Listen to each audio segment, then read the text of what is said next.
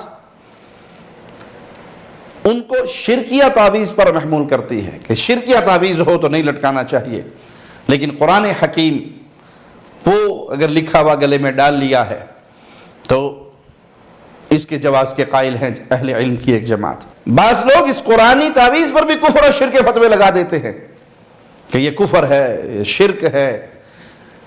بھائی آپ زیادہ سے زیادہ یہ کہہ سکتے ہیں کہ یہ رسول اللہ صلی اللہ علیہ وسلم سے ثابت نہیں۔ شرک تو تب ہوگا جب غیر اللہ سے مدد مانگی جائے گی۔ یہاں تو اللہ کا ہی کلام لکھا ہوا ہے، یہاں تو سورۃ فاتحہ لکھی ہوئی ہے، آیت الکرسی لکھی ہوئی ہے۔ وہ ایک الگ معاملہ ہے اہل علم کے اختلاف کا کہ یہ لکھ کے لٹکانا یہ جائز ہے یا نہیں، لیکن یہاں جہالت کی بنیاد پہ سختی نہ کیجئے کہ آپ اس پہ کفر کا فتویٰ لگائیں اور اس کو کافر قرار دے دیں اور اس کو مشرک قرار دے دیں، کیونکہ یہاں تو غیر اللہ کی مدد ہے ہی نہیں، اس سے پکار ہے ہی نہیں، اللہ کا کلام ہی لکھا ہوا ہے۔ اللہ کا کلام اللہ کی صفت ہے، اسی کے ذریعے اللہ سے مدد مانگی جا رہی ہے۔ اور دوسرا قول یہ ہے کہ یہ قرآنی تعویذ بھی لٹکانا جائز نہیں، اور یہ قول ہے سیدنا عبداللہ ابن مسعود اور سیدنا ابن عباس رضوان اللہ علیہم اجمعین کا، اور یہی قول سیدنا حذیفہ، عقبہ بن عامر، ان کا بھی یہی قول ہے، اور تابعین کی ایک بہت بڑی جماعت یہی قول بیان کرتی ہے۔ اور ان کی دلیل یہ ہے، ابن مسعود فرماتے ہیں کہ رسول اللہ صلی اللہ علیہ وسلم کو میں نے فرماتے ہوئے سنا، ان الرقا والتمائم والتیولۃ شرک، بلا شبہ جھاڑ پھونک، تعویذ گنڈے اور تیولہ یہ شرک ہے، اور یہ روایت مسند احمد میں، ابو داؤد میں، ابن ماجہ میں ہے۔ تیولہ یہ ایک جادو کا عمل ہے جس کے ذریعے جادو کرنے والا، کروانے والا، اس کا یہ گمان ہوتا ہے کہ اس کی وجہ سے بیوی شوہر کے نزدیک محبوب ہو جائے گی یا شوہر بیوی کی نظر میں محبوب ہو جائے گا۔ یہ محبت کا تعویذ ہے، یہ محبت کا جادوئی عمل ہے۔ شیخ صالح الفوزان حفظہ اللہ فرماتے ہیں کہ یہ جو دوسرا قول ہے اہل علم کی دوسری جماعت کا کہ قرآنی تعویذ لٹکانا بھی جائز نہیں، یہ تین وجوہات کی بنا پر ہمارے نزدیک یہ قول صحیح ہے۔ اس کی پہلی وجہ کہ تعویذات لٹکانے سے عمومی طور پر منع کیا گیا ہے، اور اس عموم کو خاص کرنے والی کوئی دلیل موجود نہیں۔ اور دوسری بات، یہ ممانعت شرک کے ذرائع کا سد باب کرنے کے لیے مفید ہے، جبکہ تعویذ لٹکانے کے جواز کا فتویٰ ایسے شرکیہ تعویذات لٹکانے کا سبب بنتا ہے جن کا استعمال جائز نہیں۔ تیسری بات، جب قرآنی آیتوں کو تعویذ بنا کر لٹکایا جائے تو لٹکانے والا ضرور اس کی بے حرمتی کا ارتکاب کرتا ہے، شعوری یا لاشعوری طور پر، کیونکہ وہ تعویذ پہنا ہوا ہے اور قضاء حاجت کے لیے جاتا ہے، استنجے کے لیے جاتا ہے تو یہ اس کے ساتھ ہوتا ہے، جنبی حالت میں ہے تب بھی اس کے جسم کے ساتھ بندھا ہوا ہے، تو اس میں قرآن پاک کی آیات کی توہین کا ایک پہلو نکلتا ہے۔ اہل علم کی دونوں جماعتوں کی اقوال آپ کے سامنے رکھے، لیکن یہاں پر قرآنی تعویذ پر کفر اور شرک کا فتوے لگانے والوں کو رکنا چاہیے۔ جائز ناجائز، افضل کیا ہے، بہتر کیا ہے، یہ ایک الگ معاملہ ہے، لیکن آپ ہر اس شخص کو کافر قرار دے دیں اور مشرک قرار دے دیں جس نے سورۃ فاتحہ لکھ کر دے دی ہے یا آیت الکرسی لکھ کر دے دی ہے، تو یہ فتویٰ درست نہیں ہے۔ تعویذات میں دوسری قسم ان تعویذوں کی ہے جو قرآن حکیم کے علاوہ دوسری چیزوں کے ہیں، کوئی منکے، کوئی سیپییں، کوئی گھونگے، کوئی دھاگے، کوئی جوتیاں، کوئی کالے کپڑے، کوئی ہاتھوں کے اندر کڑے، کوئی جنات کے نام کے، کوئی پیروں کے مزارات میں سے خاص بیماریوں کے لیے، یہ سراسر حرام اور شرک ہے، کیونکہ آپ مدد کس سے مانگ رہے ہیں؟ دھات سے، پیتل سے، فیروزہ پتھر سے، کسی کڑے اور چھلے سے، کسی کالے دھاگے سے، کسی کالے کپڑے سے۔ آپ نے اللہ سے نہیں مانگی، نہ قرآن حکیم کے ذریعے مدد مانگی، نہ اللہ کے پیارے اسماء کے ذریعے، بلکہ آپ نے اپنا رشتہ جوڑا ہے تو وہ غیر اللہ کے ساتھ جوڑا ہے۔ اور پیارے نبی صلی اللہ علیہ وسلم کا فرمان ہے، جامع ترمذی میں موجود ہے یہ روایت، من تعلق شیئا وکل الیہ، جس نے کوئی چیز لٹکائی وہ اسی کے حوالے کر دیا گیا، اسی کے سپرد کر دیا گیا، یعنی اللہ اس کو اس کے حوالے کر دیتا ہے جس سے اس نے اپنا تعلق جوڑا ہے۔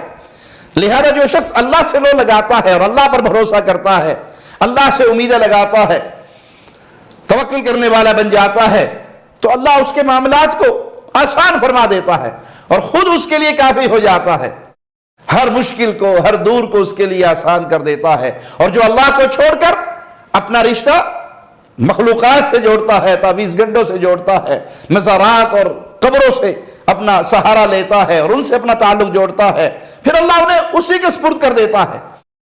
اور سب سے بڑا نقصان یہ ہوتا ہے کہ انسان اپنا عقیدہ برباد کر بیٹھتا ہے، انسان کا اللہ کے ساتھ تعلق ٹوٹ جاتا ہے اور اللہ اس کا ساتھ چھوڑ دیتا ہے۔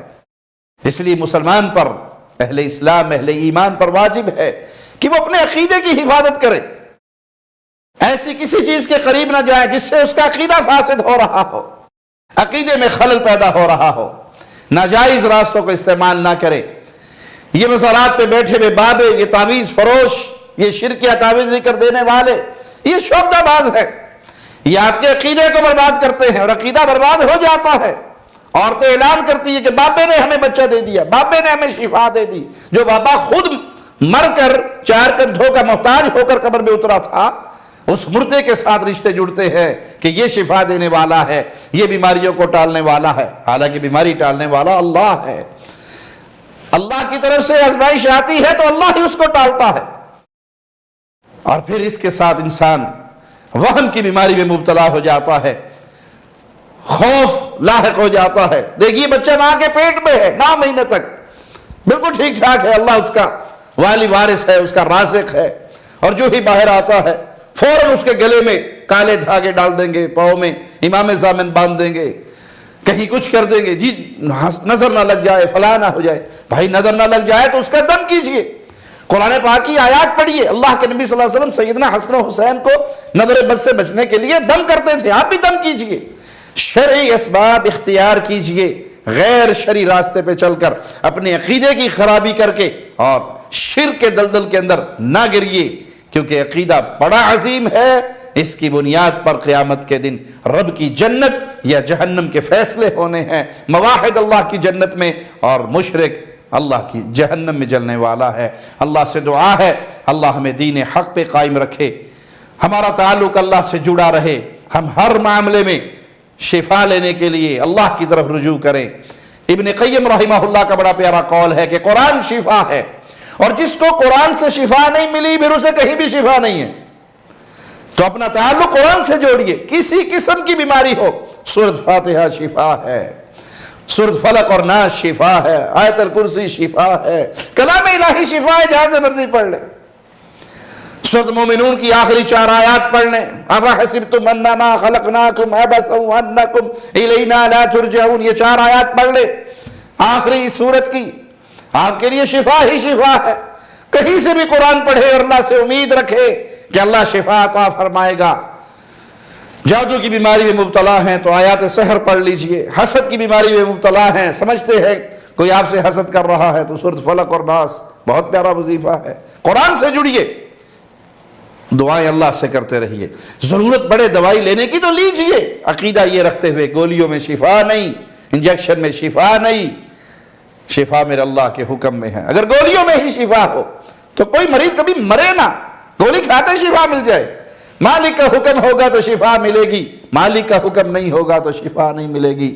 اے اللہ اپنی رحمت سے ہمارے گناہوں کو معاف فرما کے ہمارے بیماروں کو شفا عطا فرما دے، ہمیں جب تک زندہ رکھے ایمان پہ رکھنا میرے مالک، اور جب تو ہمیں موت دے اس حال میں دینا تو ہم سے راضی ہو مولا، ہم تجھ سے راضی ہوں، تیرے دین کی آواز کو بلند کر رہے ہوں، لا الہ الا اللہ کی آوازیں کو پھیلا رہے ہوں، اور اسی حال میں شہادت کی موت پا کے تیری جنتوں کی طرح مسافر بن جائیں۔ اقول قولی ھذا واستغفر اللہ لی ولکم ولسائر المسلمین۔